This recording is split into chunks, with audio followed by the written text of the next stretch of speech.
السلام عليكم، ان شاء الله كامل تكونوا بخير وعلى خير وانتم تتفرجوا في وصفة اليوم. مرحبا بكم في قناتي كوكيناس، ومعكم انا ايناس.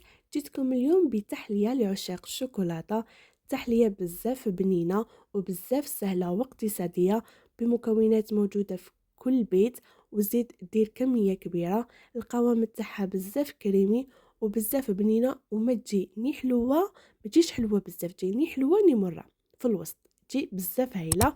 فبلا ما نطول عليكم، ما تنساوش تشتركوا في القناه، تفعلوا جرس التنبيهات حتى توصلكم جميع وصفاتي. وهيا بسم الله نبداو بوصفه اليوم. بالنسبه للمكونات، عندنا هنا نص لتر تاع الحليب تكون بارده، عندنا هنا قيس 2 مغارف كبار تاع الفارينه، 2 مغارف كبار تاع السكر، وعندنا هنا 2 مغارف كبار ثاني تاع الكاكاو، لازم يكون نوعيه جيده، وعندنا هنا 50 غرام تاع الشوكولا. اي نوع شوكولا تحبوا، سوداء ولا شوكولا بالحليب ولا تاع البندق. هذا هم المكونات تاعنا تاع تحليه اليوم، مكونات خفيفه ظريفه. هيا دوكا بسم الله نبداو بطريقه التحضير. دوكا هنا في الكاسرونه نحطو نص لتر تاع الحليب،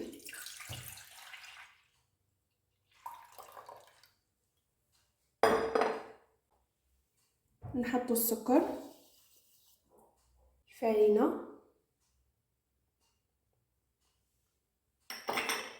والكاكاو،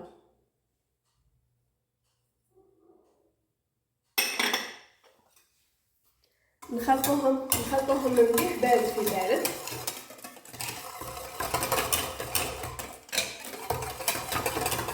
نخلطوهم مليح حتى يذوبوا كامل التكتلات هذوك، حتى نخلصوا من التكتلات اللي عندنا.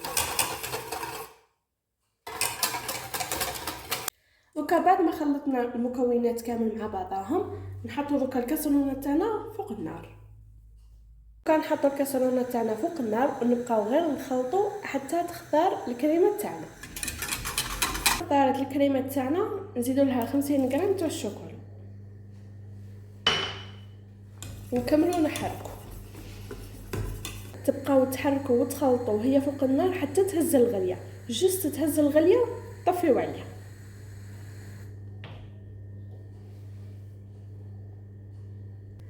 هكذا تكون التحليه تاعنا واجده. دوكا نفرغها في الكؤوس.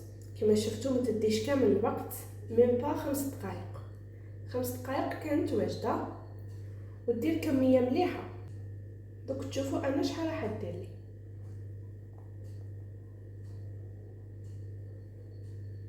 الله يبارك، نص لتر درت لي 5 كؤوس، 5 كؤوس من هذه التحليه.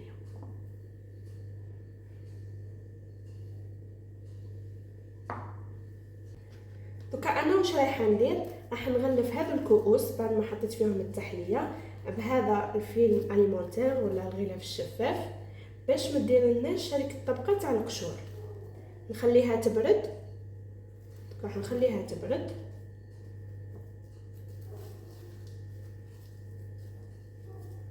اذا هذو هما التحليات تاعنا بعد ما وجدتهم وغلفتهم بهذا بابي فيلم باش ما نديرليش هذوك لي كروت ولا القشره، هذيك الطبقه تاع القشور من الفوق. دوكا راح نخليهم يبردوا مليح ونرجع لكم من بعد في التزيين.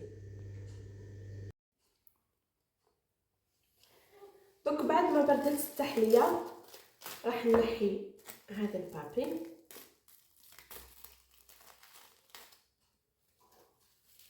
شوفوا هي التحليه ديجا يحكمها، راح يحكمت راحه، بصح لازمها الزيت تبرد شويه. دوكا نزينها ونحطها الزيت تبرد.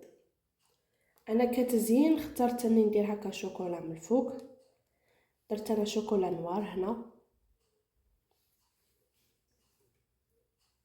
طبعا التزيين اختياري، كل واحده دير واش تحب واش عندها، واللي تحب تخليها كيما راهي تخليها كيما راهي، ماشي شرط تزين. حبيت ندير هذه الطريقه تاع الشوكولا باسكو درتها اولا نوار تبدل تكسر شويه ديك الحلاوه، وثاني تجي مقرمشه، تولي تاكلي فيها تجي مقرمشه شويه.